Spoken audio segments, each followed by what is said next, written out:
Welcome to Wednesday Comics. To my right, we have Wally West himself. Alex, how you doing? Hello, everyone. And across me, we have Reverse Flash Professor Zoom, Garrett. I just wanted to be your friend. And I am your Barry Allen, Marvin.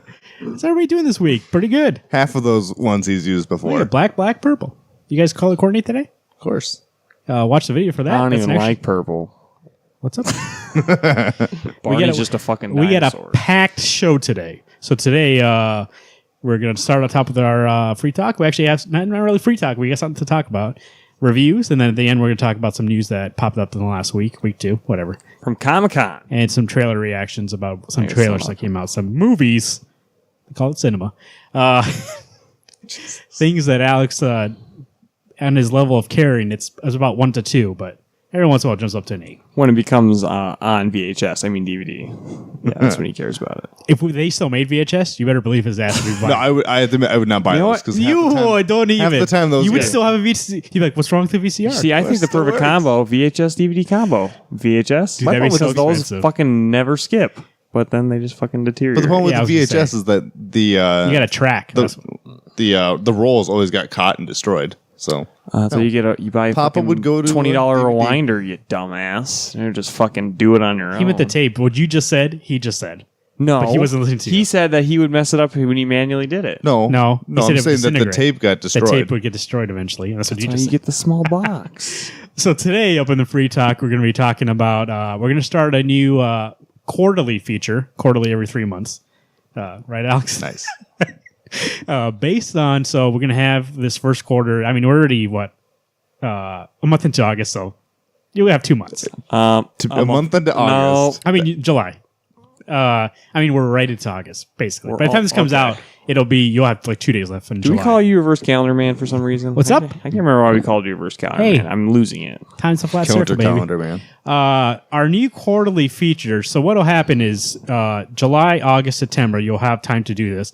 The first week into October will actually I feel like you're it'll baking be a our pie feature. right now. While you're doing something. It'll be our feature. We're going to start the Wednesday Comics Book Club, where we pick a book at the beginning of the quarter. But don't worry, we're coming up with a better name than that. So what's wrong with that name? The WC Book Club. I like how you always try to fancy it up, and then you come up with like the silliest name. I never come up with names. I'm just saying. Dick Licker Book Club. I don't go with. What else would you call it? Safe. I don't play it safe. How come when I announced this and when we came up with this, no mention that the name is dumb, and then now on the show, It's you're like, because why couldn't it be like Wednesday Comics? Book Club. Let's go. Books for Extraordinary Gentlemen or something like something cool. Yeah, because people Instead it's like Wednesday Comics Book Club. I'm not wearing hockey pants. All right. Stupid. Well, Yep. If you're like Garrett and don't understand how you I title like things. your impersonation of Marvin. I didn't say that's how Marvin speaks. I just think how stupid that name is. Hey, guys. Tweet at Garrett and let him know that it's the perfect name. I don't know what else you would call it. Wednesday Comics Book of Extraordinary Gentlemen. WCBC. So if I tell somebody, we're going to talk about this. If I tell somebody, hey, we have a feature called Wednesday Comics Books of Extraordinary Gentlemen, they're going to be like, what's that? If you say it we have just a like feature that. called Wednesday Comics Book Club, they know straight off the bat what it's about. They're going to be like, oh, are they 60-year-old men? Oh, cool. Well, to be fair, one of us does act like a 60-year-old man, so. Book clubs aren't One of really them for looks old like people. it, one actually is. They are for smart people, though, so that might be why you're confused. Oh, fuck. So We're talking about a thing we're not going to review till October. Civil War. Yeah, we're giving people time. You can't just, hey, we're going to read this. Let them know what we're It's going to be read. trades. It's not, let's get back. It's going to be trades. It's not going to be like an issue. So the first one we're doing is Umbrella Academy Volume 1. Mm-hmm. You can get it on Hoopla thing that we use, or you can go buy it if you want to go buy it. First trade, it should be available. They're making it into a Netflix series, so you want to get caught up before they do that. And later on, we'll talk about it. They announced Volume 3. So, yeah, it's called The Storm Came. Gerard Wade, who is running the Young Animal line now, is the writer. And it's Gabriel. Who did Day Tripper? Gabriel Hardman. Right there. Oh, Fabio. No, Gabriel Ba. There we go. Gabriel Ba does the art for it. So we'll talk about that. So you have until the first week of October. We'll bring it up throughout the upcoming months. The quarter. So we'll let you know. We'll change it every time. If you have suggestions, go ahead and tweet at us at Wednesday Comics or email us WednesdayComics605 at gmail.com. And That's a book you should get, is Day Tripper. I do have it. I just haven't read it. Oh, really? God, that's good. Because you guys said it's super depressing and like, I'm always in a good mood. And I don't want to be like, oh, I'm going to go forcefully depress myself. Oh, really? Oh, God, that was a good book. It's not depressing. You both told me that it's so. I remember you guys both leaning back and going, so depressing. Just because a book, I kept saying bad. A bad thing. Just because a book elicits emotion doesn't mean it's depressing. But it puts you in that mood to tell the story. And to be fair, I went into reading We Three by Grant Morrison with happiness. So they killed that fucking dog. Alex hates when bad stuff happens to animals. He reads We Three, and he goes, "Where are you proud of Baghdad next?" I go, "Alex, not back to back, buddy. Not back to back. Don't do it in one night." That's a suicidal thing for me. He texted me back. Suicide. He texted me back after he read Pride of Baghdad. He was like, "You're right." Bad choice. This guy was on watch. I don't know what's going on with this guy. I ran over to his house, made sure, took away all the sharp objects, took away all his guns. He knows what's going on. Took away all his rope. He had no belt. Pants fell out. Oh, and you were there conveniently. Oh, all right. You guys were there together. Perfect. Book club. If you have any suggestions, let us know. Trades. Or Wednesday Comics Book Club of Extraordinary Gentlemen. Oh, fuck yeah. But I think the thing is, that one's so long to say. Wednesday Comics Book Club. I'm adding 5 extra words, and it's too long to say. Extraordinary Gentlemen. Wednesday Comics Book Club of Extraordinary this book Gentlemen. club's for everybody, not just gentlemen. Gentle people. Gentle homeboys. If you have any suggestions, you know what we should do? Is we should do Watchmen so your brother can read it, finally. Yeah. But, Next quarter, maybe. Yeah. We already decided Umbrella Academy. It's locked in. Locked I know, we're in. doing Umbrella Academy, so go out and get it. Go to the library, get it. Go to your comic book store and get it. Go to Barnes & Noble and get it. Go to Hoopla and you can get it there too. Go to Amazon, buy it. We wanted something that was available widely. There's some books that actually, sometimes I want to read something. I'm like, oh, people talk about it. And then I look for it and you can't find it anymore. Yeah, 'cause it's too popular. Well, not too popular, so it's like does DC or The Marvel, way you said it. especially Marvel, like it's out of print and they're not printing it again. So you have to wait until they're going to make it into like a movie, and all of a sudden, hey, buddy, here it is. And you're like, oh, there it is. Okay. Watchmen's something you can always get though, because they're not going to make sure those rights don't run out. Right. Should we get into these comics? Because we got a lot of news later. Sure, let's do it. Comic book reviews. The first one, Secret Empire #7, written by the master himself, Nick Spencer. Are you the only one that calls him that? Yes. Why? You act like it's sarcastic. Art by Andreas Sorrentino, Rod Rice, Joshua Casadra, and Rochelle Rosenberg.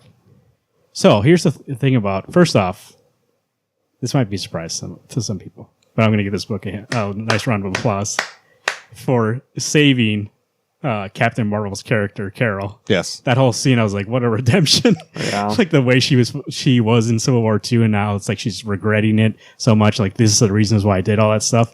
Like, that itself does not make Civil War II great or good, even, like in retrospect. Just redeems how shitty they made her character. It brings her character back, from there to where it was to like, okay, now like she's regretting all this stuff. Do you know this issue was really good? I would say it's probably the best one. Mm-hmm. Agreed. Agreed. 6 for And sure. yeah, better than 6. Oh Jesus, 6. I almost gave up on that book after 6. Not really. I'm getting that book to read for the show. Yeah. It's too good a material for this show. But the thing is that this proves that some issues with this book were, one, too many artists. This one actually, Sorrentino did most of it. There were like 2 pages of that art that I hate, but they weren't enough to throw me off to be like, I can't read this. Yeah. There was Rod Rice and Sorrentino. And by the way, the solicit said it was Lionel Yu, and then it was Sorrentino. So it was a surprise to me, a welcome surprise. And Sorrentino actually I thought he did pretty great in this issue, especially that Captain Marvel scene, where he took away all the background, made you focus on those 2 characters and focus on Carol. So the art, which I've been complaining about the whole time, I think you guys too, really. I mean, too many artists. Depends on the part, yeah. That, and then also focusing on stories. I don't need 2-3 pages of a story. Go to the next one. Right. Carol, that was a long time on Carol. The mine thing was enough that I needed, and then the rest is Miles and Captain America. The part of the story that I feel like we knew that was coming, but it feels like that wasn't set up that well. So like now that we're just right into it, I do like it in this issue, but I felt like in the last 2 issues it just came up. Oh yeah, remember that thing in Civil War II? I'm going to do that now. No. I thought the whole point. I mean, I thought that was stupid that it still paid off in this because it's like that Civil War II should have been done by now. done and out, not like, oh, you want to know what's fucking. I guess the last issue of Civil War II is just like everything to come in Marvel in the next like 5 years. Yeah, they really didn't finish it, so I assume that. And maybe Nick Spencer, mastermind himself, decided to decided to. I only call him that because he calls himself that.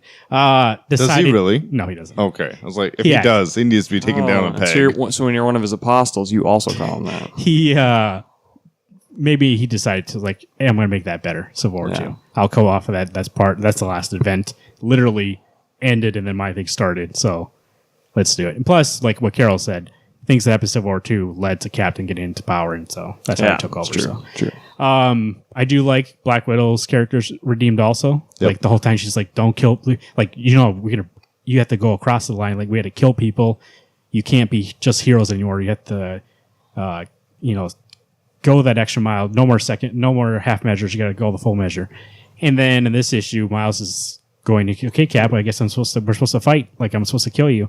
And she's like, no, stop. And then she gets killed because of it. Yeah. So it's like she decided last second, no, it's not worth it. Like they're right. We can work this out. We can figure out a better way. And she dies. Which, by the way, I know like comics, she's not really dead. Still. But, motherfucker. But in terms of that, I think actually it might. Do you think it's a trick? You know Black Widow. But I think that's real right now. You think so? I guess like Hulk's dead and like all that. I mean, like they zoomed out, and the nice thing that Sorrentino did is he's one of those guys that you see the attack going, but then he circles it out, going, "This is what you're focusing on. Right.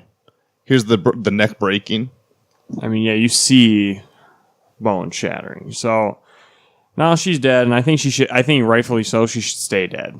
Yeah. Until whatever Legacy Generations cloud comes in and fixes everything. Cosmic Cube. Well, I say she's going to come back from when Captain they only put wants the cube together to save people. So, I have to admit, I'd probably give this one almost a 9, just for I thought the art was fantastic. Yeah, it's a 9 for me. The art was great, and honestly, I think Nick Spencer's found the groove, or maybe is Donnie Cates helping out even a little bit on this book? No, not insecure. Because I have to admit, this one read really smoothly and really well. But I think it's just because he's done doing, like I think we've been talking about, the rest of it seems like all this exposition that's like to set up this. So now we're here. Yep. So what else is, this is the story. This is the point of the story he wanted to get to. And since we're here now, we can actually tell the point of a story. I said, I'm now enjoying this. If it keeps on where it's going, on the rate it's going. For the first time ever, I'm enjoying an event that you're I'm excited for the next issue. Yep. Right. It's the first time. Ever since then, I've been like, I read an issue and I was like, God, we could buy another issue next. But, realistically, I don't have to. If we weren't doing the show, I wouldn't buy this. But I kept telling Alex, I was like, I'm buying this book because for this show. It's relevant. To talk about. It's relevant. It's something that people are talking about. And brings good material. We already have the mastermind, Nick Spencer. So, now, to be fair, issue 4 was good with Ultron. Oh yeah, issue 4 was good. But issue 7 actually, I thought was way better. I thought too, and I think because actually it served like Ultron was good, but really, that was one and done. They're both great, but Ultron was way cooler. The Ultron story but really it was cool. one and done. It wasn't really the story. Yeah, but this is one of those things. It could have been its own side book. She'd been building up to, you guys have to cross the line. You have to kill people. You have to make it final. Turns out she doesn't want these kids to do it. She just wanted to push them. And now when it came down to, no, I don't want you to kill him. That's something that I will do for you. You shouldn't have to do what I did. Do you think Miles will kill him? No. He's ready to. Well, Black Widow intervenes. Oh, hey, can you shut up that fan? I forgot I moved around that fan. I don't think I keep hearing something like fan in my ears, and I was like, oh, it's the fucking fan. Now you need my arms, don't you, to do that? There we go. Wow, it is quiet in here. I know. I was turning myself up because I was like, can't hear myself. I loved it. I'm gonna stay at a 9. What we didn't talk about yet, the cliffhanger. Sam Wilson returns as Cap. We need a Captain America. Not yet. I actually did enjoy, like, even though we talked about I didn't enjoy Where Sam the fuck Wilson, did he get the suit? Yeah, buddy, he had it. He had it. He just was like, he was pissed off. He's just not wearing it. Captain America no more. But seeing him show up, actually for me, I was like, all right, buddy, let's go. What's next? Well, that speech leading up to it was fucking great. Yeah, it was. Yeah. Like, we need a Captain America. And to rally behind, basically. And he's like, not yet. Not in terms of we need a Captain America. Right. He was talking about don't kill him. Issue 7, issue 8 is the one that they added more pages to. It's going to be $5, but there's more pages. So, if it's more pages and it's going to be a bigger issue, that could be bad if he's adding more pages to put another story in there. But if he's extending what he's telling, let's do it. Yeah. I liked it. Agreed. I did too. I really enjoyed it. You put the fire down on our text between the three of us. I was like, yeah, is that really true? Then I read 6. That's how it Six happened. was kind of like this guy was like, "Holy shit!" You read Secret War 7, and then he did. He was like, "It's what do you say? Extreme? No, epic? Intense." He said, "Secret Empire 7 is intense." I was like, "I guess I got to read this fucking book right now." It was good. I still think there's a lot of things that happened that was groundbreaking. Yeah. I give it a 9. Even with your hype and his hype, I still enjoyed it. It wasn't like overhyped. I was like, right. It was good. Well, I say your excitement for it, because I think all three of us kind of agreed, not the best story. Right. That when you're like, it's good, it's like, okay, maybe it makes me at least believe that I'm going to enjoy this issue. And then I'm hoping when I agreed, being the pessimist and hates everything, it's going to be at least decent. Yeah. Once again, that's the mastermind himself. So. Oh my God. Well, the mastermind actually makes a reoccurrence this week. We have Steve Rogers, Captain America number 19, written by Nick Spencer and Donny Cates, art by Javier Pina and Andreas Guinaldo, colors by Rochelle Rosenberg. I tell you what, Donny Cates is lending a well-approved hand, for me at least, in this book. It's less wordy and it's getting to the point. And holy shit, I really love these last two. Considering it's two people, I can really tell. Yeah, it was pretty fluid throughout. Yeah. The guy actually looks like one of them actually draws kind of like Frank Whiteley light. Like it looks kind of like Frank Whiteley. Maybe not coloring wise, but still, like it looked like kind of Frank Whiteley. Right. His faces. And actually, that picture though makes it look like Captain farted, and it's like, oops. So he's thinking hard. You got to close your eyes. So the part about this book that confused me is like you're supposed to read after you read Secret Empire 7. Yeah. Assuming that it takes place right after. It says right here on the first page. That's what I'm fucking saying right now. Read this after Secret Empire 7. I feel like I'm in a fucking time warp right now. Groundhog's Day. Anyways, he fucking kills Black Widow, and she's not mentioned in this at all, which is shocking to me. Like he doesn't. No, it doesn't take place after that point. It takes place. After Secret Empire right. 7, and then because it does take place after that. Right. And there's after like Sharon tries to kill. I think don't get me wrong, this is a great issue. But I think that was such a waste to not touch on Captain killing one of his best friends. He doesn't care anymore. That's the point of it. This whole issue was that he doesn't care anymore. But what was it, Madam Hydra? That's what he cared about. She died. She's the number one girl in his life. After she died, he went on this rampage of like he's basically not human anymore. He's like doing all this shit. He doesn't care about anybody anymore. He has no empathy left. Like that was the only thing that he cared about. This version of Steve. And so after she died, he was full force, like, let's go fascists, let's kill everybody. Well, I'm surprised they didn't show her at even in a panel or anything. Like, he doesn't care. It's stupid. That's what I wanted from the story. That he doesn't care. I enjoyed the fact she's not mentioned because he wouldn't give a shit about it. Yeah. He gives two shits about anybody. He doesn't even care about Sharon. He just cares about Madam Hydra. Yeah, in this page, he's like, they took you from me. And he's like, Hydra's just like, that dude's ready to fuck shit up. He's going to go to war and kill everybody now. I suppose. It just took it a little bit away from me because I thought that it's like that was such a huge point at the end of 7. It will be for the other people. Yeah. Not for him anymore. Right. Well, and it will be when he comes back. Yeah. As then Steve Rogers. When he comes back, that dude's got to go Generation Club. He's going to be killing every Hydra agent he finds. He's going to go on a walk of discovery just like a Soup did at one point, and he's going to find Captain America's going to fly because Cap walks. He's going to be like, I'm going to do the one thing that I know I can do. This is also a 9 for me. I really enjoyed this. And like you said, Donny Cates. So I believe that Nick Spencer's like doing the story, or him and Donny Cates might be jointly doing the story, and then Donny Cates is actually doing the script.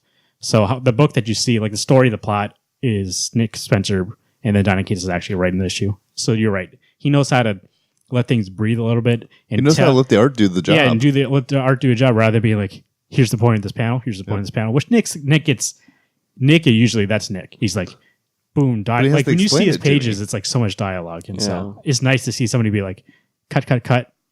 Just let it breathe. Yep. And it was good. And I appreciate it a lot. I actually would agree with Marvin. This is another 9. I enjoyed because I read 18, 19 back to back. I thought they were really good together.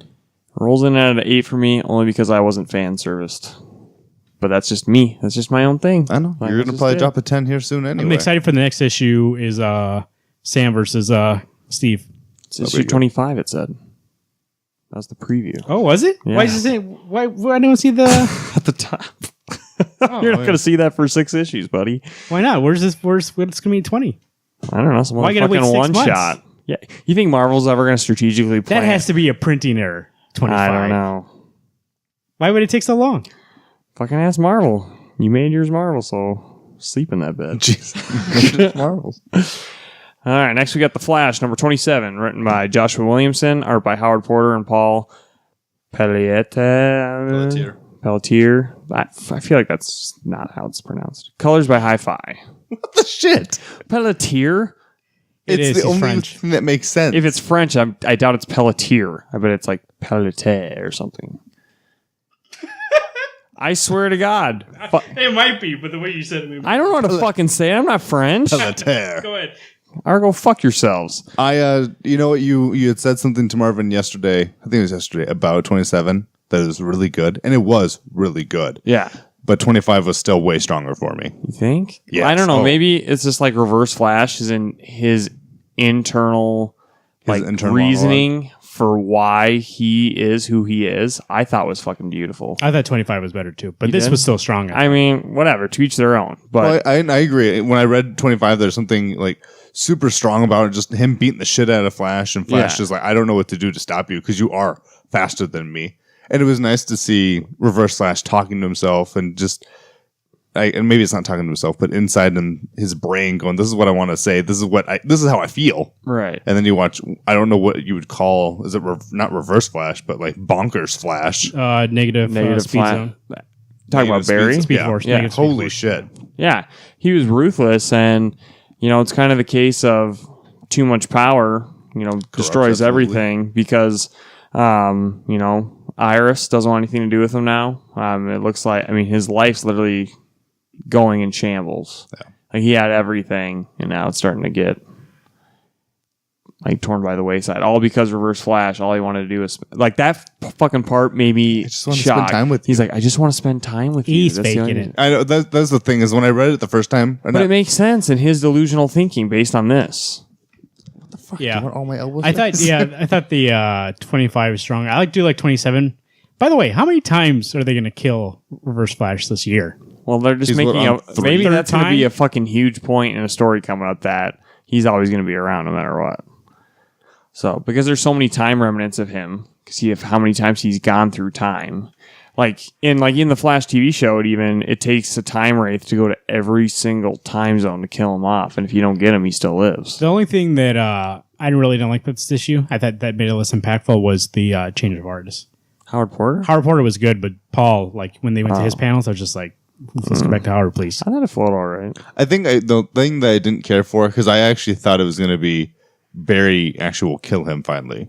It was just he gets pushed over the edge. He's in that negative zone Flash that he ends up killing him by accident. Well, intentionally at the point, but not because of the good Flash. I did not like the black hole gun that Iris used. It kind of for me, it took away the seeing Barry push the limit.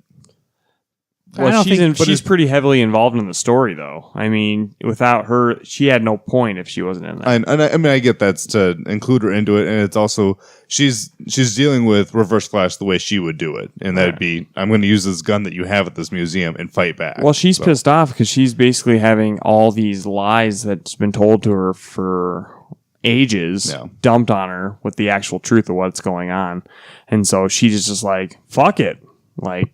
Fuck you, Reverse Flash. Fuck you, Barry. Take me home. Like, fuck this. I like how she's like, have you lied about anything else? And she kind of thinks about the old Wally. And he's like, well, maybe. I like how he or the fact that he trained Wally. Yeah, he hesitates, and then she's like, okay, I'm done here. Get the fuck home. The last page, I really like the last page. Yeah. He's all alone now. Right. Like, new Wally is in the hospital, and it's because of him. Iris left him. Well, the issue opens up with the flashback of when Barry got his crime lab because he wanted that lab for his solace, basically, for dealing with his mother's death in the first couple pages. It was a good issue. I'm going to give it a 9. Yeah, I'm staying at 9. Or it should have been. Or was it last issue? It was 25, I believe. No, it was in 26. You're right. It was 26? Okay, I read 26 right before that. But they show him get his crime lab because he needed that place to solace, and then the end... The last page of this issue is him in his crime lab just by himself. Back how he wants. I give it a 8. Yeah. I tell you what, 25, solid 10. One of the best of the year. Yep. It's great. All-Star Batman number 12. Written by Scotty Snyder. Art by Raphael Albuquerque. Colors by Jordi Belair. Also with the backup Also, Raphael Albuquerque wrote it. I think he did the art, though. Where are you at? I don't think he did the art. No, he didn't. Not enough people with Huck for me. What the heck? Where the? Oh, here you go. Raphael Albuquerque, Raphael Scavoni doing the writing it, and then Sebastian Fumara doing the art. Let's talk about this book. I admittedly don't read the back matter. It's not really worth it. Yeah, it's not really. Actually, it's you can tell it's somebody who hasn't. It's more of an artist kind of thing. Yeah. Actually, I did enjoy the backup more than the last one. The last one was not horrible. Last backup or last issue? The last backup was I just zoomed past that. Yeah, I was so like, boring. who fucking cares? I looked through it just to see if it's anything. This one actually looks pretty good. Yeah, but in terms of the main story, I really like this arc. I think it was really good. Great. It's really good. I do like they're kind of retconning Alfred. Now they're turning him to Earth 1 Alfred because the movies went that way. Yep. So they're making him this military guy and stuff like that. So, which is fine. Actually, it makes more sense to me than this other thing. So, and him being an actor? Come on, he's the fucking Joker. We all know it. I mean, he helps Batman out. He knows that, of course. Where that mind come from? Batman Forever, Also, Albuquerque's art with Jordi Belair's colors is like the best thing I've ever seen in my life. It looks Agreed. great. Yep. Oh my god, so appealing to the eye. Actually, when you had said, we make the joke that in Huck, all the faces look the same by Mark Miller and Albuquerque, but they don't look all like Huck. He does have a good way of making them separate. I think this is really solid. It's really suspenseful. 11 and 12, I read back to back, and God, it was so good. Yep. Yeah. Solid. I love this arc. So how many? Is this going to run to the 14 till it ends, or until it ends? I thought this was going to be the last issue. Yeah, there's another 14 one for is. sure. 14 is. 14 then probably through 14. There's no point in having a one shot unless it's stuff. Maybe. You don't know. They might just be like, here's what's coming in the future. But so far, the first Ally has been the strongest arc. I realize I don't know how long. No, that Ends of the Earth was pretty good. And there was fucking. Where's going from Mr. Freeze to? Yeah, that was pretty strong. It's hard. That first arc was the only weak one, I think. And I know for you and I, it's been like good. Romita Jr. art that kind of ruined it for me. And even the writing, The story also I used to love Two-Face, and it's the way they use Two-Face to me is wrong. He's not that big of a character Scott, to me. and actually I was going to bring it up in this too. He also feels the need to Two-Face. Let's give him a backstory. Let's give him some sort of mystery that what's in his past, make him attached to Bruce somehow. And then in this, it's like Alfred. Let's tell his backstory. Let's make him part of this whole Gotham thing, which is what he always does. There's always some sort of mystery past, and it's kind of like his thing. Yeah. But every once in a while, Two-Face doesn't work. I don't think it really works. Two-Face is more that's Bruce's friend when Harvey became a lawyer or started going. What was it? He attorney general? DA. When he was turning the DA, and Bruce Wayne is a philanthropist. He's one of the heroes of the city and doing all those things. So naturally, you would think those two would get together. So that's where they form a friendship. Not as kids. Everything does have to be as kids. Well, that's the thing is it ringed too much as Hush. As Tommy Elliott. And it's no, they're not. That's not the same guy. They don't need to always be friends. I mean, I'm surprised that he hasn't made Poison Ivy be his best friend from when he was little. But this one, Alfred, this makes sense to me. At least so far, it's yeah, of course, Alfred would be, if he goes into the military, and then now he's going to be part of the MI5 thing. To be honest, I like it a lot. You almost barely need Batman in the story at all. I know. This is an Alfred story. I mean, this is Alfred 100%, and I'm not bored with it. No. So, it's good. It's weird to see it. Alfred? Yeah, it's weird to see it when you're reading Alfred and then Batman shows up. You're like, no, I want to go back to Alfred. It's usually the other way. It's like Batman. Okay, funny joke with Alfred. Back to Batman. This is the reverse, and it's an interesting way to go about it. I think it's awesome. The fear that Alfred has after stitching Batman up for the 1 billionth time, and he goes, "You've solved the case. You've gotten the gadget that you needed. You don't need to keep doing this." He goes, "No, I need to." Batman says, "I need to keep doing this," and Alfred freaks out. "No, you are done. We are going home." I was just showing off this page because I love the coloring on this page.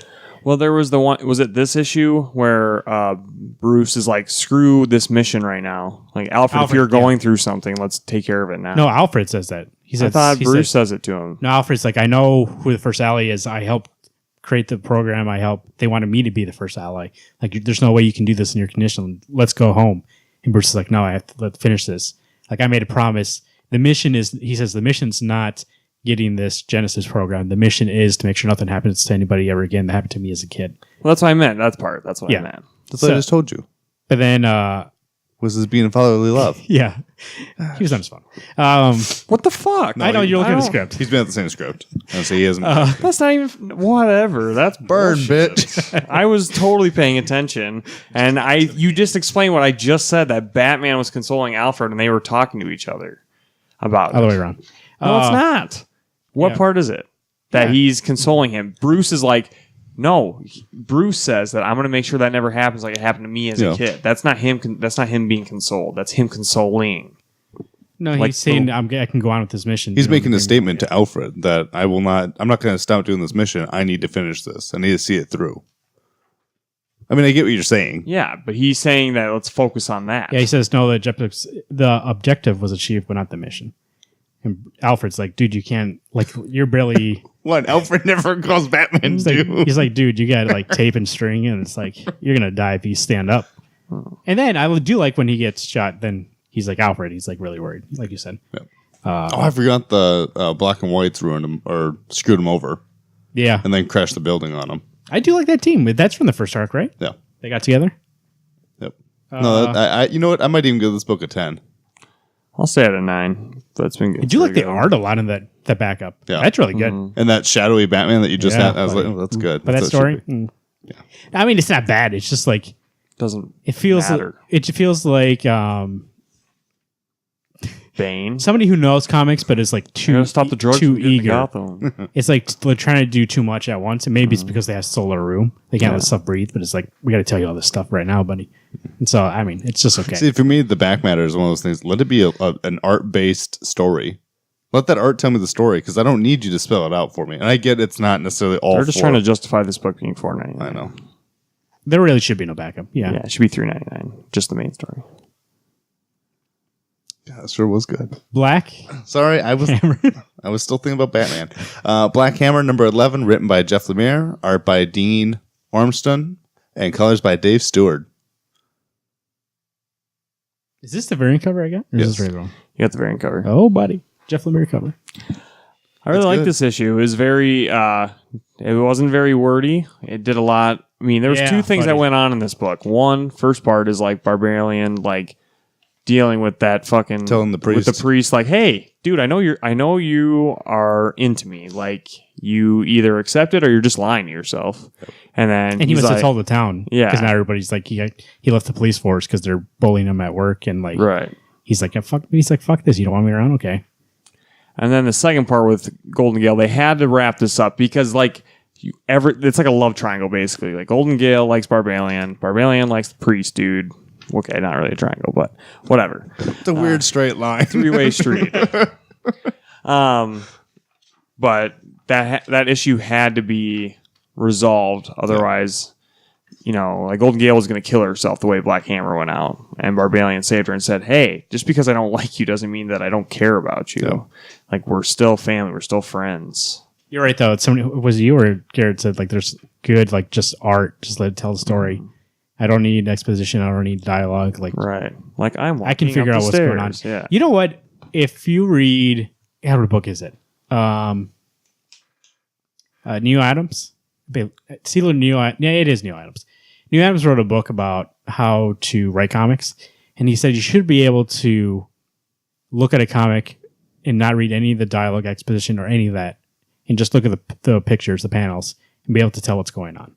Like, that's good comics. And then when you see something like this, you know what's happening. There's no need for it. Like, let us figure out what's going on. Let us have her thoughts race to our heads. Like, oh my God, why is she doing this? Like, let us worry because we don't actually know what she's thinking. What's she going to do? I don't know. Yeah. Rather than tell us and then, okay, this is what she do, I hope. But when you don't know, when you just see her leaving a letter for Barbie, it says, and she's walking outside and touching the force field and we know kills people. Yeah. Then we're like, oh shit, she's gonna try to kill herself, and then it makes it way more suspenseful, and it really impacts more when he gets there, or he looks at the letter and she's like, I can't take it anymore. Yeah, and he knows right away. I got to go save her. Right. That was so good. I love the fact that she calls him Barbie. That to me just makes it real. It's like giving you guys nicknames. I mean, it's like calling, well, I know that Makes us real. But I mean, you guys are real. Call me Barb. Otherwise, it would be in the fake. face. But it's just it's not. Oh, I don't call you Garrett. I call you whatever I want to call you that day. Yeah. Where it makes it more that we're not just guys on the show. We're friends. Right. So Nicknames. That's why I brought back the nicknames. Stuck at the shitty. It was good. It was. sorry. By the way, all I've been doing is apparently bumping knees with Garrett for the last 5 minutes. I'll say it's a 10 for me. It's pretty good. 10? This is a book that I feel bad about not having in my top 5. I'm giving it a 9, but I read 9, 10, and 11 back to back. Holy shit! I don't know how we don't talk about this book every week. Yeah, we should. Or every time it comes out because Jeff Lemire is fucking amazing. I can't say it enough. This Royal City, and now he's coming to. We'll talk about it later. He's coming back to DC to do some books. Man, that guy when he went to DC and then he went to Marvel and then he's like, I need a little break. Let me tell my own stories. And I think he really, not that he wasn't good, but he was actually great before he went to that kind of things. But I think he might have lost himself for a little bit doing those kind of big 2 books. Kind of got lost in that system and maybe it didn't work out for him too much. And went back to what he does best. It's like telling the stories he wants to tell. And DC. This last year, that man's been on fire. Yeah. Nice. What else do we get, Garrett? I'm Falling. Kamandi Challenge number 7, written by Margaret Bennett, art by Dan Jurgens, with colors by Hi-Fi. So this is the 7th issue of Kamandi falling again and being saved from falling again.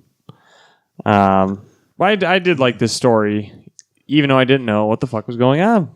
I realized I'm not a Jurgens fan for art. The transition in panels was all over the fucking place. Yeah, for a while. I was I didn't know how we got from literally. I would look at left panel and right panel. I'd be like, where? This would give Alex a heart attack and fucking professors aneurysms. You know what I'm curious about is how much. You heard it here first. I'm a professor. I'm curious about how much of this story is actually Margaret Bennett's, or it has to be all hers, right? There's no plot that they did. Dan didn't draw and say, write this. Well, not even that. I just mean overall, they don't have a plan for all these. Because that point when she brought up that your mom's alive still, that point. So at the beginning, it kind of felt like that too for me, like that, and it felt like she was just trying to cycle out of what the last person did, what Steve Orlando did, try to get out of it, try to make excuses for why all this stuff happened, to get onto what she wants to do. And she was the first one, actually. I think a lot of them told their own story and then cliffhanger that was a physical cliffhanger or something that actually was happening to him. Where in this one, even though yes, at the end he gets bit by that thing and kind of falls, I think the real cliffhanger of this book is his mom's out there and he's going to go find her.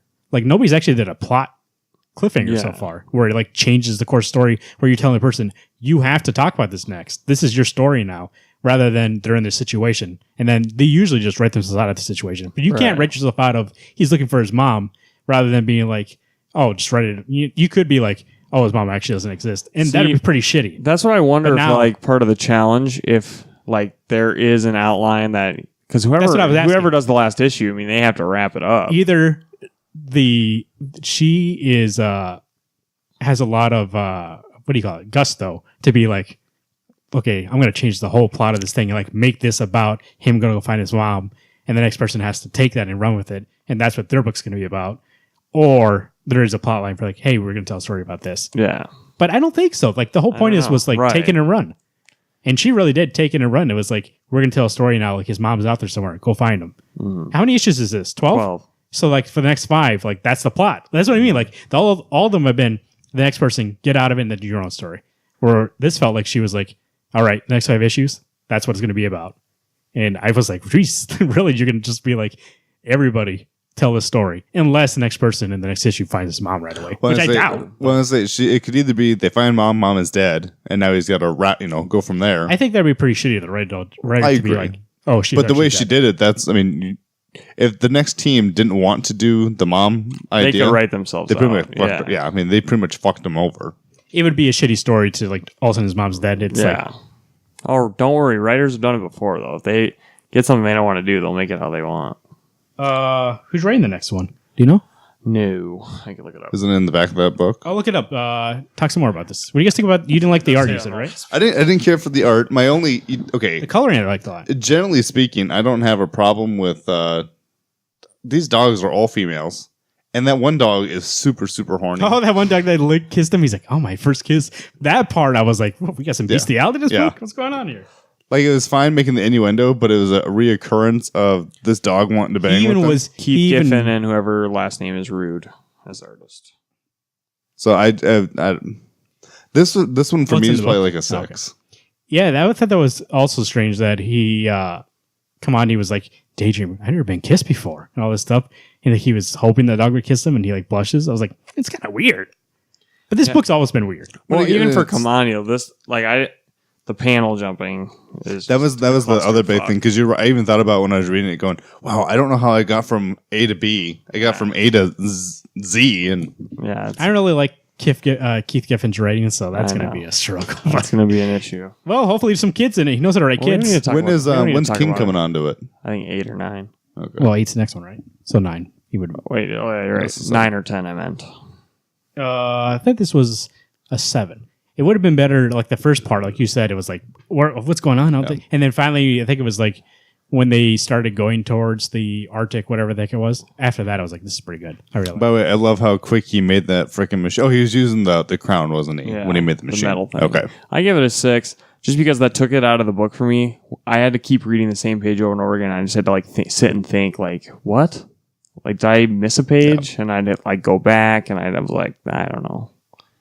Too much confusion. Yeah, Tom King is on 9 with Kevin Eastman.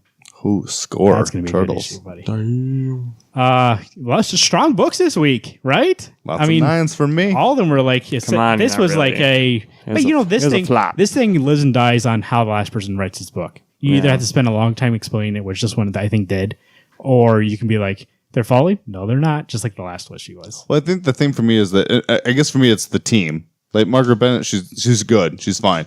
But I'm not a Jurgens fan for art. And I was like, really? I like his art. I don't know. I thought his art was fine. I think it's transition. And maybe I'm not. I may be an older man, but that's not my style. Klaus Johnson's inks, I think it helped that though. Black Hammer, like you said, awesome. Good stuff. Made my heart break. All-Star Batman, Love the Main Story, backup story. What's going on? Flash number 27. Perfect. I mean, not perfect. I would have given it a 10. No. But I mean, it was good ending to that arc. I think it was the strongest arc. I really like it absolutely. a lot. Secret Empire 7, best book on the rack? Yeah. No, it was pretty good, though. This, like... Like, if you're reading the whole...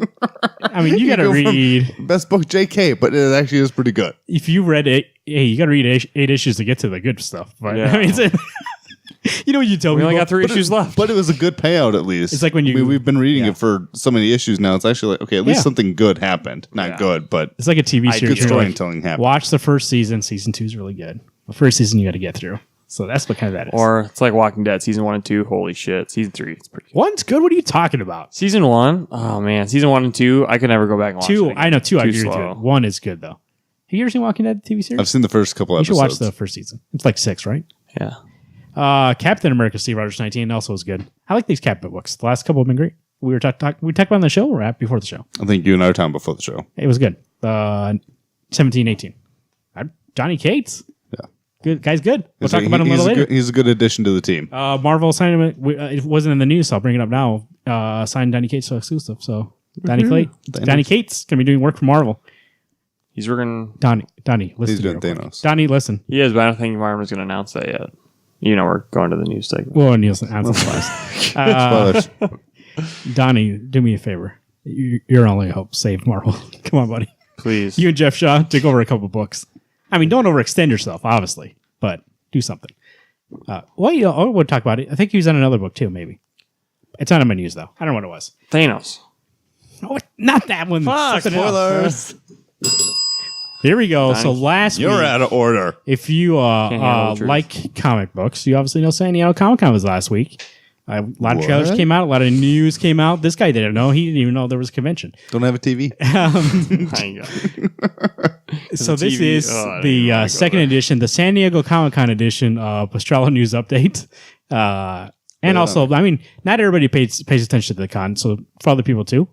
This isn't like really old news. Pastrami News Upstate was like old news. But besides being Alex Pastrami, it's hard to fucking miss all the things that got announced. Yeah, you probably missed one or two of these things, so we're going to update you. Well, I honestly will tell you, I missed all this stuff. Well, not anymore. We talked about it. Now you're caught up. To be fair, these guys talk about it on the show. That's all I need to know. So let me go to San Diego Comic-Con news. Let's go to day one, what they announced here. DC and Dynamite, Batman and the Shadow crossover series, Steve Orlando, Giovanni Tampano. So it's not. Oh wait, no, it's not. Roswell's not going to be Roswell. on it. That blows. They're going to do I'm not getting it. sequel series. I believe, if I remember correctly. Let's click on the link here. I think it takes place in the Shadow universe instead of DC Gotham. Are you caught up on Batman and the Shadow? No, we were talking about the forecast. There's a part of me that I want to read it, but if I got 2 more issues to wait, I might as well just read the whole damn thing. I suppose, but there's some cool shit in there going on right now. Yeah. Did I tell you that I got Batgirl this week? That I might get this be my last one. I'm going to try to catch up before the next time Teen Titans comes out. Yeah. So I can decide whether or not to keep it.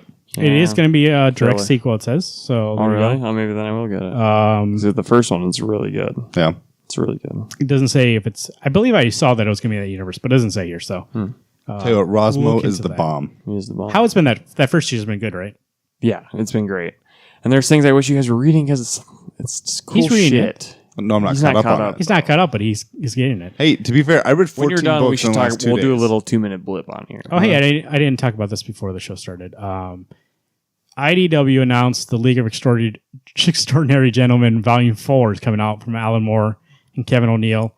This will be Alan Moore and Kevin O'Neill's final comics, and they're going to retire from comics. After I saw that, I was going to bring that up, but I forgot. Alan Moore, he's done. I doubt it. He's been kind of done for a while, but he was writing like that one Paradismo book. I forget what it's called. I haven't heard anything about that, so it's supposed to be his magnum opus, and he's probably like, I better stick to what I know. Anyways, here's the news of the con. Everybody was talking about it. The world went crazy.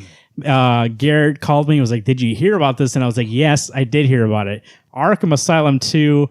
Fuck this shit. By Grant Morrison and Chris Burnham. Set in Batman 666 Future, starring Damian as Batman. I didn't put that in there because buddy. Oh, fuck, I'm in. I was going to be in regardless. I know. But you know what? The thing about Arkham Asylum 1 tell the audience why. Is the Silver Age Batman. I get that's what he was going for. Drives me fucking nuts. The art was shitty. Like, I did not enjoy Arkham Asylum as a read at all. Garrett hates it, and I love it. I hate the shit out of Arkham Asylum. Except the game. I love the game. The games I love. The book, I would rather wipe my... Hey, comic luck. If you need something added to your burn bin, I just thought of something else just recently. Tom won't let you burn that because that's one of the best books ever, and he knows it. Tom, you can let me burn it. Also, a sequel, speaking of Grant Morrison, Wonder Woman Earth 1, a sequel coming out from him and Yannick Patek. I don't like Yannick Paquette's art. Well, it's hit or miss. The Swamp Thing art was amazing. Really? But I agree with her on Wonder Woman. It's a little too much. Yeah. It's not bad. It's just like, what's the style for this kind of story? But I am excited. It was weird. But you read it? It was weird. Yeah. You read Earth 1 Wonder Woman? Yeah, buddy. Wasn't good? It's weird. Grant Morrison is a guy who I never think his stuff is bad. I either think it's good or what the fuck's going on, buddy? It's kind of weird. So what was that book that space horror book? Nameless? No, Nameless. Dude, that book was good. It was, but I mean, it's fucking weird. You got to read it all the way through. But what was that other book that he was doing? Klaus. I don't think you guys got it. It was about this writer who was writing a story, and then his character from the writing 18 Days. No, that's not it. Else, no. I read that for a while just because it was Grant Morrison. Annihilation. Annihilation, which he was writing this story, and I remember that cover with the bug on it. I think the writer was dying, and then his main character came back and was like, I need your help, like from the thing he was writing. It was fucked up. Oh. All those Hey, where's my Multiversity 2? That's what I want to know. I know, buddy. TOO. Donny Cates, Jeff Shaw, like they let the cat out of the bag, as we say. What do we say? I forgot what I said before. Go fuck the feline out of the sack. The feline out of the sack. Thanos, number 13. They're taking over Thanos. That is... It's a good team. Ooh, that is like...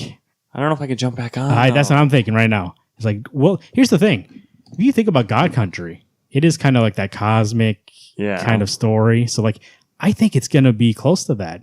I hope it will be. Depends on what the plot. Now, I'm not super caught up. I think I'm 3 behind. Thanos has actually been really good since issue 6. Oh, you still get Thanos? Yeah, I still get it. Oh, okay. I thought we all dropped it. No. We gave up hope. Jeff Lemire's on it, and I thought, you've been solid, so I'm going to get it. I might get 1-ish, that 13. I mean, Donny Cates and Jeff Shaw, Donny Cates especially has been so good.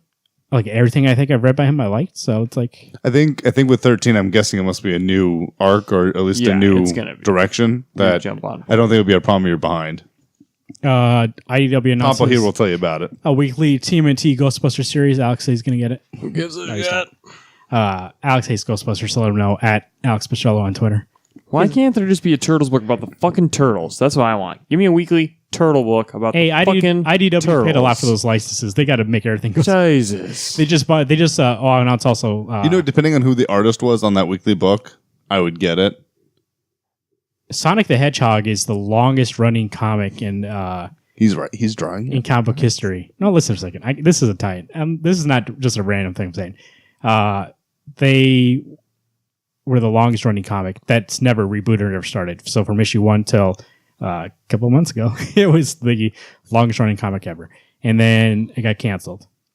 IDW picked it up recently, and they're going to keep it going, they said. So that's why I brought it up. They buy licensed material, so you're probably going to see TMNT Sonic, TMNT. I know they got Sonic, Goosebumps coming up. They're going to hook, line, sinker me on that. So that's what they do. Shazam is reportedly the next film for DC to be filmed in early 2018. David Sandberg to direct.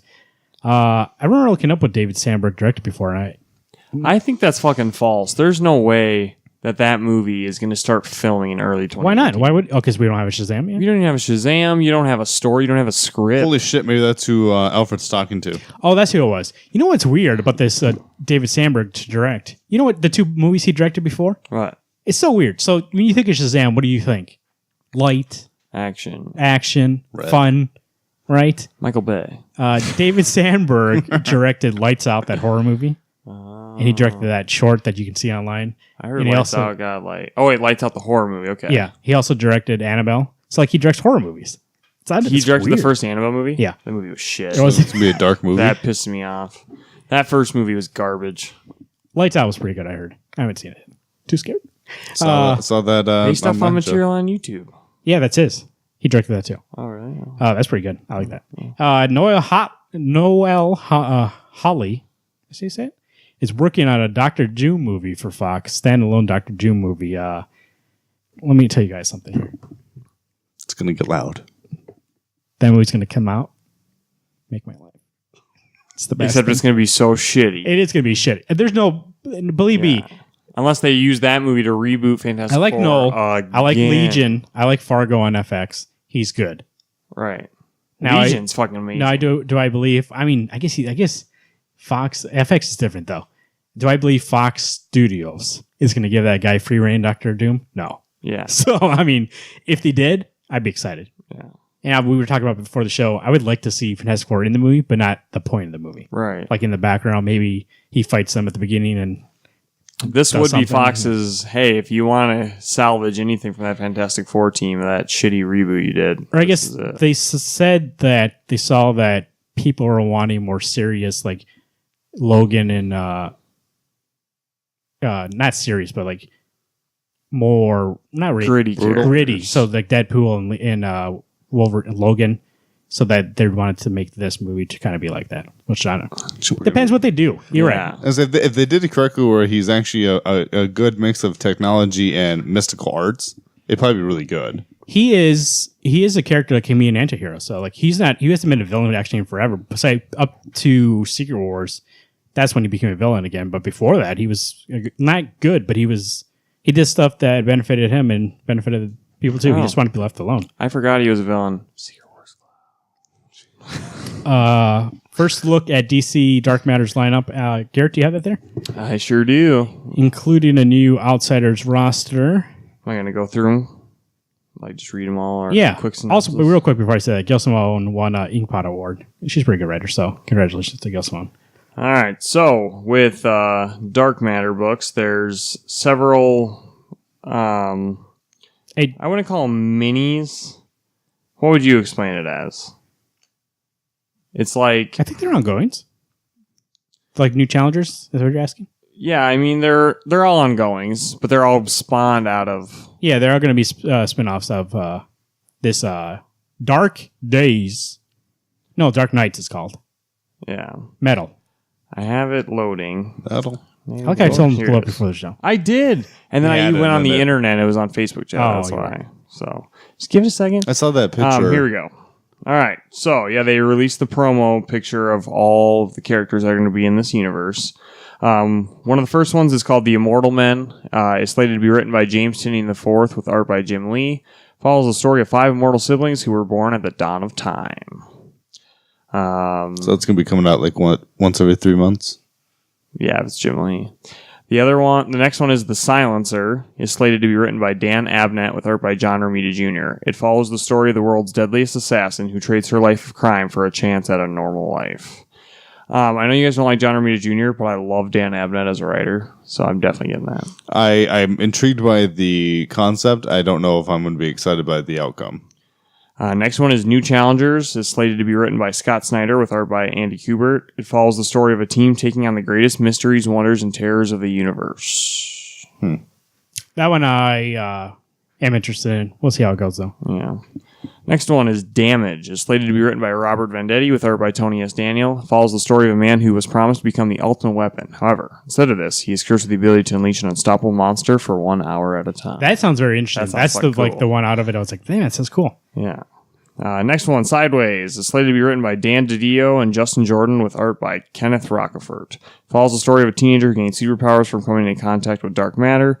This allows him to teleport through the dark dimension. Fuck no, am I getting this book? Oh, really? That's the one I was actually... Rockfort's on it, at least. Really? Well, I guess if Rockfort's on Who is it, Dan DiDio and who else? Justin Jordan. I like Justin Jordan. Justin Jordan hasn't done a thing in a long time. In a while, yeah. But that's crazy. He's been good. Hey, maybe he took a siesta. Maybe. Next one, The Terrifics is slated to be written by... It's called a coma.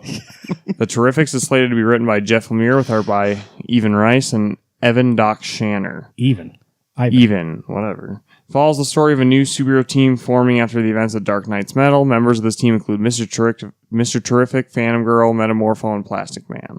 That book is my most anticipated. That book is going to be fucking excellent. So they didn't say this, but a lot of people were, especially Jeff Lemire, but he was kind of like dancing around into that.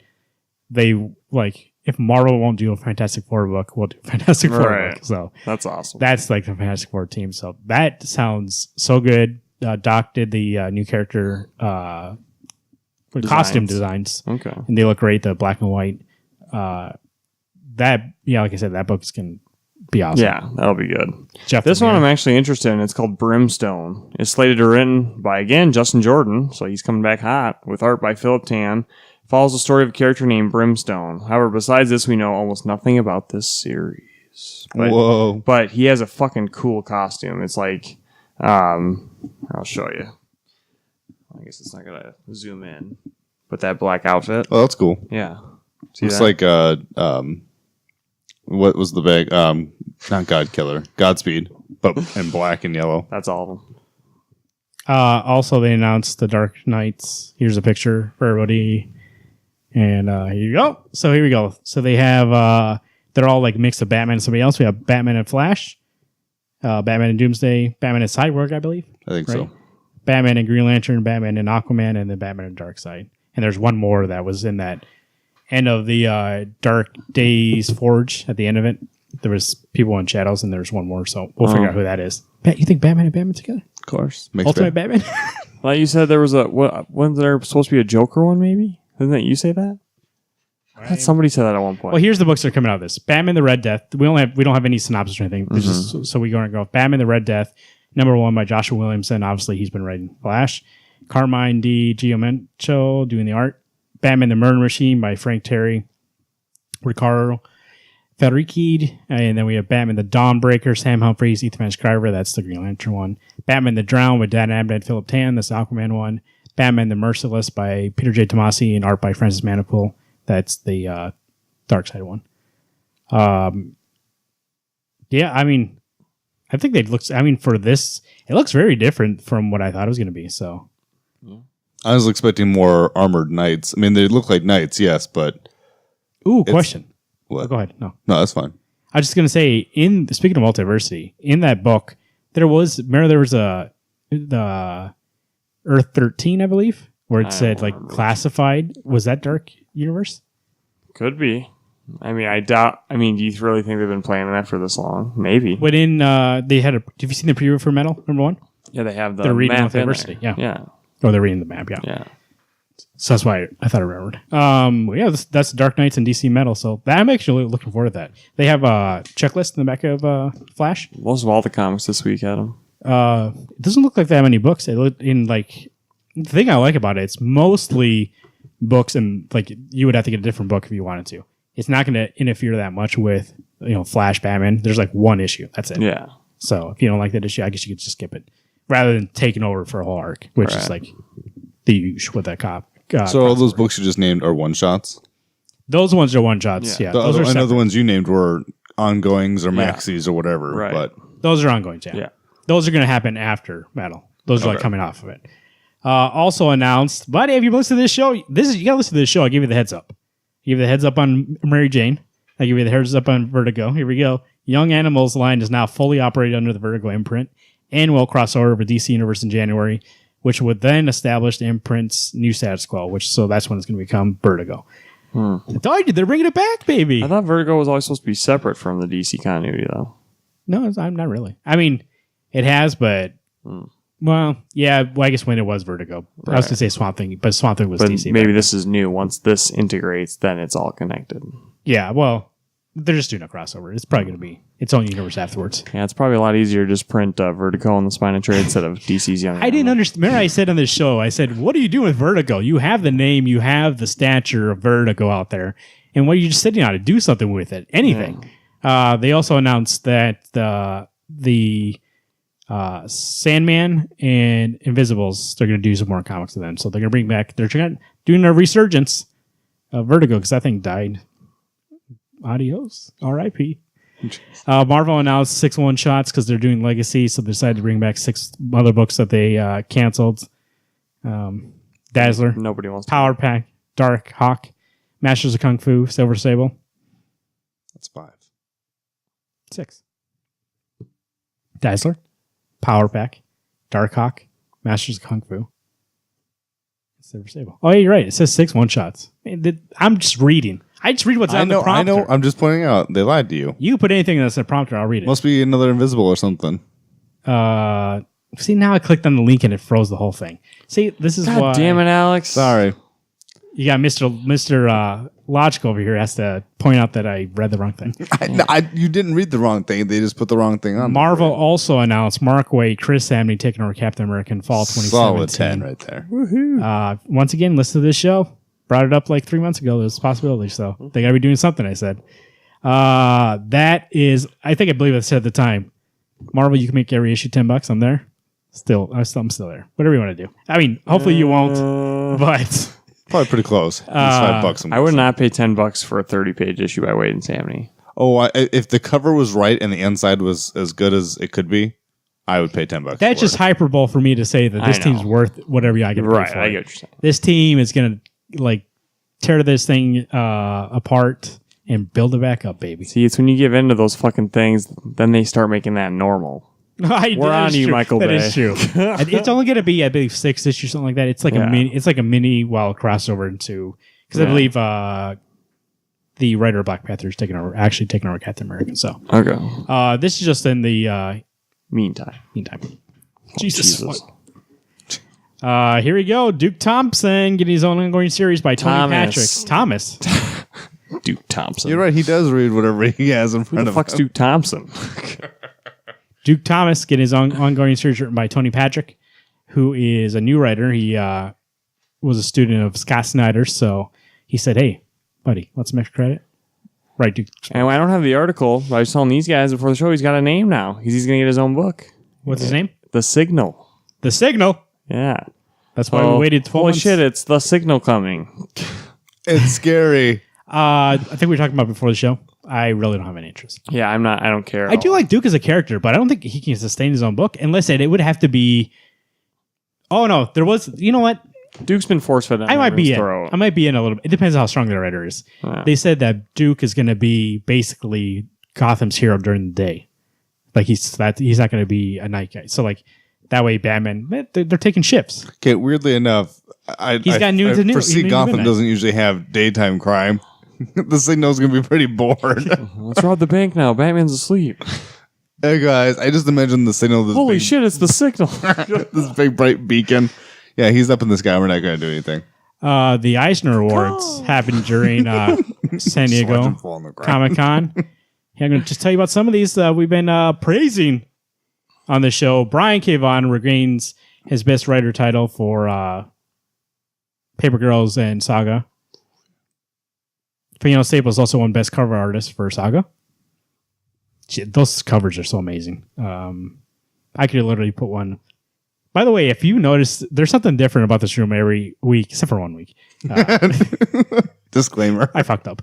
But if you notice, let us know at Wednesday Comics on Twitter. We'll give you an internet cookie.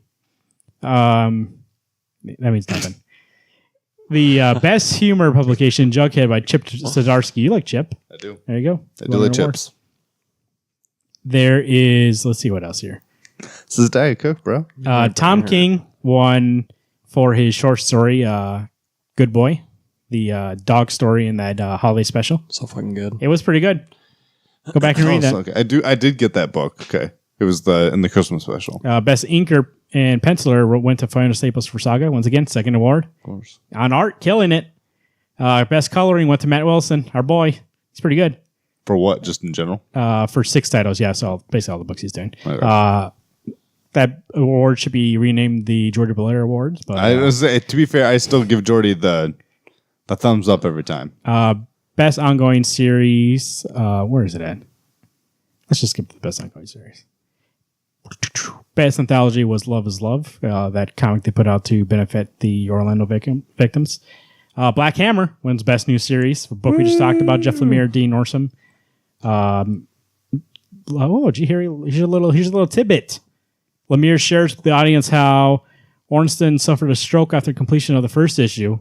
So this award was only made possible because of his incredible recovery. So good luck to him. Vision by Tom King and Gabriel Walta won Best Limited Series, which is give that thing everything you can. That thing was the best thing ever. Well, I read the first 2 issues. Oh, yep. That's true. I only have 4 though, because the Director's Cut issue 2 came out recently. Best ongoing series went to Saga. Congratulations, Saga. You've been good. You've been good. Hey, man, that thing is... By the way, you're going to hear first. I even said it on the forecast. Alex, am going to get caught up on Saga before issue 46 comes out. Does that matter because you don't have the first 40 issues of the series? I have all 45. Oh, when'd you get it? I finished it up this week. Or last week. I didn't know you bought it. Yeah, I got all of them. Warner Brothers was... Even one? There was a rumor going around before San Diego Comic-Con that they were planning on... don't even tell a friend. Fuck you. Planning on moving on from Ben Affleck as Batman. But... Not that I want to rush you guys, but you told me you have limited time, so I'm trying to rush through this thing. Limited time? You said there's a lot of news. Well, there's a lot of stuff going on. I thought you told me you got to do something. Like when we were doing the talk through earlier, I was like, holy shit, there's a lot of stuff going on. Well, I just want... Because I was holding back my opinions. Do you actually not have to go anywhere? What? After this? I do have to go somewhere after this. So that's what I thought. So I'm just saying. Just trying to help you out. No, I'm saying before you were things I wanted to say my opinions then instead of now when I should say that. W Bleed. Hey, W Bleed. WB, there was a rumor that they were going to remove Ben Affleck out of the Batman role, but that turned out to be false because Ben Affleck says he's there as long as they want him, which might not be long. Get there trying to do. Yeah. So Maybe he doesn't know. Maybe he doesn't know what's going on. Right. I don't know. Matt Reeves said he plans for him to be Batman. It wasn't nearly as red as I was expecting. DC's reportedly developing a Harley Quinn versus the Joker movie. Worst fucking idea on the fucking Sounds planet. like garbage. I'm there day one. No, you're not. Oh, don't worry. Go to Hot Top and get all your Joker and fucking Suicide Squad stuff. You're really cool. You're #1 fans. I'm sure you've been reading the comics for years. Go you guys. As much as I not that I like Margot Robbie a lot, I agree. I think she's a nice looking lady for Harley Quinn. I do not think this movie is a good choice by any stretch. That is a poor choice to have. Jared Leto is the worst Joker I've ever seen. I think it's Jared Leto. Well, who fucking cares? Who gives a shit? I don't. You know what? I didn't know to get him after Girl's Suicide version Squad, of Joker is a piece of garbage. How many people were like, Jared Leto's the best Joker they ever was? I was like, then you're fucking high. Go fucking wash your mouth out. So can I say something about you? What you just said? I don't mean to start a debate because we got a lot of news to get through. What? But you said go to Hot Taco, get your joke gear. I'm sure you've been a comic fan for a long time because you like those movies. Those movies might make them comic fans. What did you get in? Did you probably watch Batman the Animated Series? I'm just saying. No, you probably watched X-Men the Animated Series that got you into comics. Calm down. Harley Quinn. Do you know who Harley Quinn is? Why are you qualifying who's a fan? Go fuck yourself. Because I'm qualifying. People see one stimulus of one movie and they think that they're like they're number one. One medium. But what did you say? What did I say? Stimulus. I don't know what that means. I mean stimulus. It obviously. I said their one stimulus was a movie. Yeah. Involving that character, and they think they know that whole fucking character's life. They could be a fan of that character, but that's not the character. It's a wrong impersonation of the character. It's their character. Doesn't matter. It's wrong. But that'd be like me saying Batman, Tom King's Batman. Hashtag not my Batman. It could be hashtag not your Batman, but to say somebody else that they like, it'd be like, no, you're not a true fan because that's not the real Batman. Is not. Because I know a lot of people who do. I'm saying Harley that Quinn now Harley Quinn is becoming that dumbass on Suicide Squad just because people like her. You can be mad about that, but don't say you're not a true fan. Don't blame the fan. Blame the people. You're not a true fan. If you don't know who the character actually is, then you're not a fan of that character. They're a fan of that character, though. That's not the character. Don't hate the player. That's not the real character. Don't hate the player at the game. That's not the real character. So then it's not being a fan of the character. Warner Brothers Animation is going to adapt Death of Superman and Reign of Superman into 2 animated films. Because is it Reign of Superman? Well, that's what it was. Reign of the Superman, yeah. That's what happened. It was the Superman Doomsday, and then Superman, like Steel and all them, took over while Superman was gone. Okay. Because we needed that story. We needed a Captain America. For the third time in 3 years, so... Well, I think it would be cool animated because there is stuff they skipped in the original animation just because you used to be constrained to a 76-minute timeline on animated movies. What? Don't watch it, though, because you won't be a true fan. You can be bitter all you want. Those are the actual real characters, so you can be a fan when it's fake characters. Might be a fake one. Yeah, fake characters you can't be a fan of. I saw that. And I was like, Garrett will be excited for those 2 movies. And when I saw that, I was like, I won't watch those. But you said you read Whatever Happened to the Man of Tomorrow. It was good. Okay. This isn't that. There's creative teams from that made that story. What are you talking about? What do you mean? What am I talking about? Alan Moore wrote What Happened to the Man Tomorrow. But yeah, like the artists and all the character representations in that story, there's some in Superman Doomsday. So you're saying I should like that because I like Superman? No. Because I like somebody telling a story of Superman and see, he's just defensive because he likes having new... hey, if you want to be a new fan, great. Just be a fan of the real fucking characters and solved. When do you become the gatekeeper? That's what I'm not the gatekeeper. That's what it seems like. You sound like me hating stuff. I'm just saying, if you're going to like a fake representation of a character, then that's not the real character, and you're not a real fan of the real character. So never like any but new character, because you don't know anything about it. No, it's not that way. So anyway, I'm going to put an end to the debate. Defenders trailer Garrett wins. Came out. We watched it before this. You're both losers.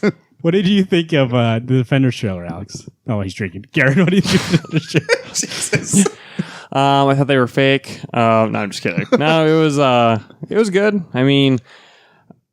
I did see Garrett spoil shit for himself. He watched Jessica Jones and then got into Alias. Not your fan. And that's not even... Okay, you're so fucking backwards. Whatever. Now that you like The Vision and everything. Would you like him before that? No. See? No, but I'm not saying... I still don't like The Vision. I just like that 12-issue series. You don't Tom King doesn't like The Vision. I believe that. Go ahead. He's writing the same character for DC, Mr. Miracle. I lost my train of thought. For Defenders... This fucking went out the rails. I read, because you know how they, for reviewing people, they let you release the episodes, like the first 3 or 4. So I read somebody's review of them. They showed the first one at San Diego Comic Con. Yeah, I know. They released the first 4 to reviewers. Oh, okay. And I guess they don't meet up to the 3rd episode. So that bothers me. That it's it is spoilers, but it's like when you're doing an 8 episode thing, and then you don't show up till the 3rd, but... I thought it was 13 again. Or is it's 8. They're just doing 8 now? Oh, wow. But I thought the trailer was good. Sigourney Weaver was awesome. What's she supposed to be? They had, she's the bad person. They haven't named her. Okay. So... They just keep calling... They actually asked her at the panel, and she said, the adversary. Yeah. Like the person they're going against. But she wouldn't say what her name is. It's kind of cool seeing every single character, basically, that's been involved in the Marvel show and all the Marvel Netflix shows. I'm pretty stoked that Elektra is a big piece of this plot because I thought Like the end of Daredevil 2 was very strong. I know you hated Daredevil season 2 and whatever. I don't know if you saw it. I hate the ending of it. The beginning is good. Yeah, but like I thought that ending was really powerful, so it's kind of cool to see how the after effects of that season will take place in this. Even though they could wait till Daredevil season 3, but she is like a fucking goddess now. So. I am not overly excited for Defenders, and I think a part of it is that now actually hearing that they don't meet up until almost halfway through the series, it's like what the shit. One, how do you guys not meet up beforehand? You live in the same. You got to ramp up. See, I'm not excited because I have to watch Luke Cage and Iron Fist, which I probably don't. But the fact that I should watch those before Defenders, it just bores the shit out of me. You haven't finished it. I'm on episode 9, and it's Luke. I watched whatever was left. It's really slowed down. Like you get to about halfway through, and man, this is really good. And then your brother's right; it does kind of hit a weird lull where you're just like, okay, I don't really give a shit.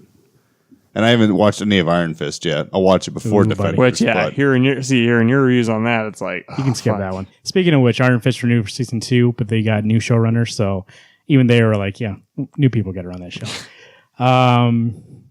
New trailer for The Gifted came out. I didn't watch it. You didn't watch it. I watched it. Well, not the new one from Comic-Con. That's the one we forgot to watch. The first trailer I watched. The thing, though, I wanted to say is they announced that show is not going to be in any continuity, X-Men movies or Legion, so it's going to do its own thing. Well, okay. All right. Another X-Men continuity thing, so we'll see how that goes. Days of Futures Past. Trailer for Justice League came out. Justice League poster. You guys take a Justice League trailer, Alex? As Garrett and I think you're listening to us at this point. I think Aquaman's going to be a really good character. I'm having a hard time believing that Flash is funny, and maybe I'm so used to reading it's Williamson, right? That's writing it now. Yeah. Okay. I didn't want to make the wrong Joshua name. Williamson, Yeah. When Joshua writes him, he's kind of funny, but he's not. He's almost more serious Flash. I know, in the cartoons and stuff, he's always talking. He's always jabbering. Well, that's because that's what Marvin brought up. It's Wally. This is Barry Allen. No, it's not. Barry. It's Barry, but that's Wally's character. Wally's funny. Yeah. Yeah. Okay. When people write Barry now, for some reason, they make him like Wally. Okay. Because I guess for me, the way this Barry at least seems more serious in the books, but in the trailer I watched, he's making jokes. He's amazed how fast those guys all moved, which I thought it was only Batman who disappeared in the trailer. No, everyone else ran away. Hey, every team needs their Tony Stark, so I don't know. I like this comedy. I'm excited. I'm excited to see it. I'm more enticed, but the only reason I'm enticed is that Wonder Woman, the movie, saved DC for me. You're telling me that bad signal scene didn't make you laugh, where he's like, "Oh, that's kind of rude."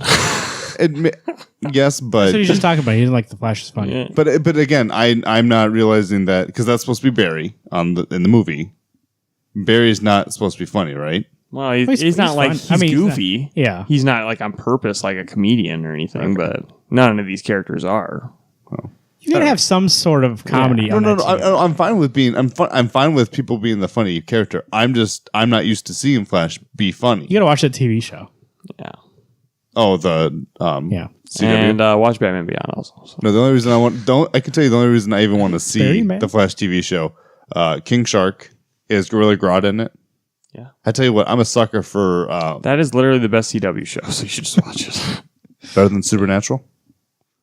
Fuck different lines, man. That's That's horror. This is sci-fi fantasy. What do you think of the Justice League trailer? I really enjoyed it. I think, but what's alienating to me is the fact that they're doing reshoots right now. So that trailer, we might not even see any of that shit in there. So I don't know. That looks like Zack Snyder's Justice League. Are rumors that him and his wife Deborah, because Deborah's produced in those movies, are being taken off the DC movies, and they're gonna. Warner Bros. Is going to let them do whatever else they want to do, so they can move forward with the DC thing. Because they got to take care of some personal things. So, I do think so. Joss, supposedly the rumor is that Joss and Jeff Johns have become really good friends and writing partners, and really gonna be the two behind this thing, this whole DC thing. That's awesome. So, like you said, there's reshoots, $25 million they put aside for DC, for Warner Brothers to make some. I mean, that's not cheap money, but also a portion that's going to be going to, which is hilarious, that Henry Cavill is in Mission Impossible 6, and he has a mustache in that movie. Universal won't let him, Paramount won't let him shave it off. So they have to CGI it out for Justice League So some of it's going to that CGI. So yeah, because it's really easy to not have a shaven face, but it's really hard to have a mustache that you could just put on his fucking face every time he walks on set. Krypton, the movie, TV show. Krypton, I would TV explain show. what I saw on Facebook with all the Supermen having mustaches. Krypton TV show's coming out. Garrett, what's your hype level on that? It's bullshit. And okay, first off, it's written by David S. Goyer. Is it? Yeah. Stay away from that shit. And I like that. I mean, David S. Goyer, I thought was a really good writer until he said that nobody gives a shit about Martian Manhunter. And then I said, go fuck yourself, I'm out. So, I don't know. And the whole plot that people from Superman's future are coming back to his past to kill his grandfather, come on. Yeah. That's just not good. I'd rather it be a story about Krypton and It's like politics on Krypton, there. just being on the actual planet there, and maybe hint at the end of the show Jor-El being born. Basically, you don't need fucking Kal-El brought into this at all. You just need to, you can throw some of the science in there, maybe make mention of Earth or whatnot, but you don't need. You shouldn't involve Superman at all, to be honest. Clark Kent or Superman or Kal-El. That shows they don't have enough faith in the show itself. Exactly. That's disappointing. Brainiac, Doomsday, Hawkwoman, and Adam Strange will appear. It's about villains coming back to prevent Superman from existing. Tom Welling That does sound stupid. joined the cast of Lucifer. Just wanted to bring it up because Garrett loves Tom Welling. He's coming back. Now I got to watch that fucking show. DC, like I said, DC teased more Sandman Invisible Comics at your Vertigo panel. They announced the new Umbrella Academy series coming in 2018 by Gerard Way and Gabriel Ba. Both going to return for that. So that'll be in line with Netflix series coming out that same year. And because they heard that, we're going to have as part of the book club. Not really.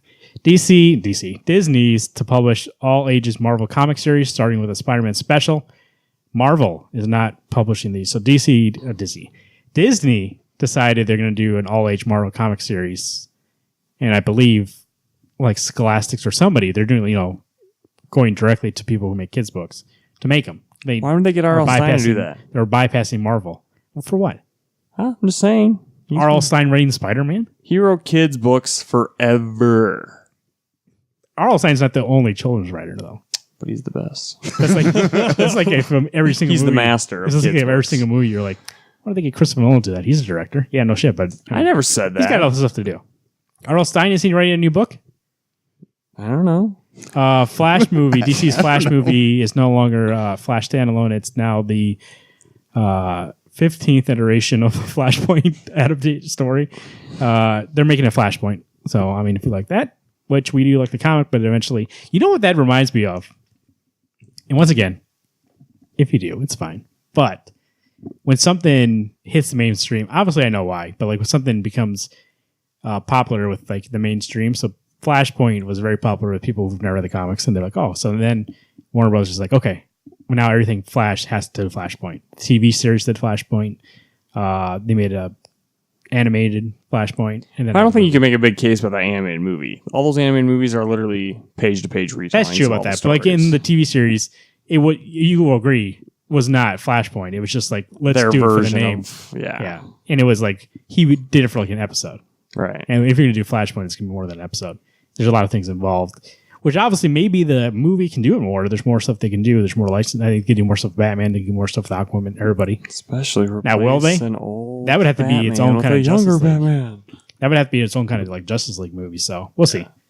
But you probably still could be because it says Flashpoint doesn't mean that Flash is the only character. That's what I mean. But Flashpoint seems like the Civil War, where it ends up being JL. I kind of feel bad for Flash's first movie. It's not even about Flash anymore. It's about. I think people have enough exposure to Flash though with the TV show and everything. It's going to be you really need to retell his origins. I think it's too bad that they don't have the same Flash for both shows. Not necessarily it's two time different together. universes. I know. Wow. Yes. Yeah, I think they said it's different universes. Yeah.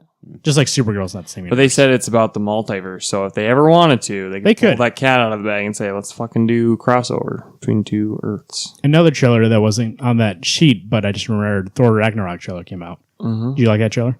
Yeah. Now that I know, so that was a 1 minute trailer. So I've seen an hour and 39 minutes of that, an hour and 40-minute movie. All the way around. Yeah. You've seen a minute. You've seen a minute. Oh, sorry. I've seen a minute. Jeez. I've seen an hour and 39 minutes of that movie. Wow, you saw an hour that and movie. 40 minutes. I saw out. Yeah, whatever. Minute 1.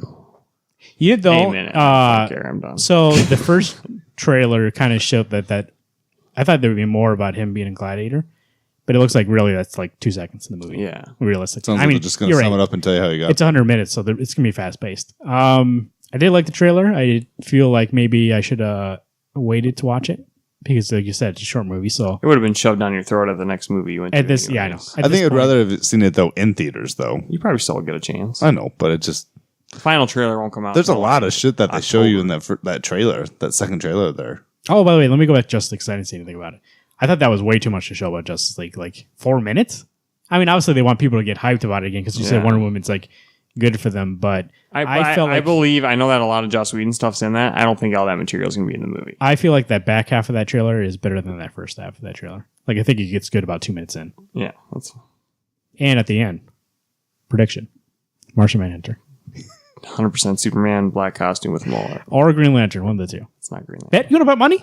No, Lantern. Let's bet a comic. That's $3. Nowadays it's $4, motherfucker. You want to go horror?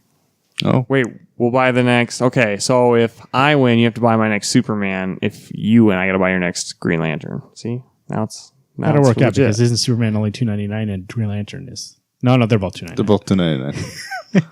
Thanks. No, you have to buy my next Martian Manhunter book. There's not one. I'll take that deal. Let's go. But Thor, going back to Thor, I mean, it comes out November? Yep. Hey, didn't it used to be the 17th? Now it got to the 3rd or the 10th or something? They changed the date, I thought. Maybe I'm wrong. I have no clue. Maybe I was wrong to begin with. I think I read they did move it up like 2 weeks. Yeah, when we watched with Alex, he's like, they changed the date. I was like, what the fuck? Alex was like, when was the date? I was like, oh my God. 2 weeks early. That's what he got out of the trailer. They changed the date. Because Disney was probably like, we got Star Wars coming out in December. We don't need that Plus, much. I mean, they always put movies over Thanksgiving, but I don't think that's a week that people go see movies. You know what I mean? It's like families do. When? Thursday? To be fair, my parents go to see a movie on Thanksgiving Day. People do it, I swear to God. Okay. I don't know anybody that does, but... especially Christmas. Christmas, that's different. Yeah. See, to me, Christmas isn't the time to go see a movie. That's time to spend with the family, Day. people I like. No, so Christmas Day you go see Star Wars. Obviously, he doesn't know. Yeah, so. I don't care about Star Wars. You're bantha fodder. San Diego Comic-Con. Oh, you actually went pretty... I mean, I don't know what you got to do, but it shows not as long as I thought it was. So let's make that different. That was the news. I'm excited for those movies. Justice League, I'm excited for. Wonder Woman was good. Joss Whedon taking over. Hey, didn't we hear that? I know we've already talked about before, but Wonder Woman did get confirmed to make a number 2. I'm pretty sure we said it like every time the last like 8 episodes. Yes, they are doing a sequel.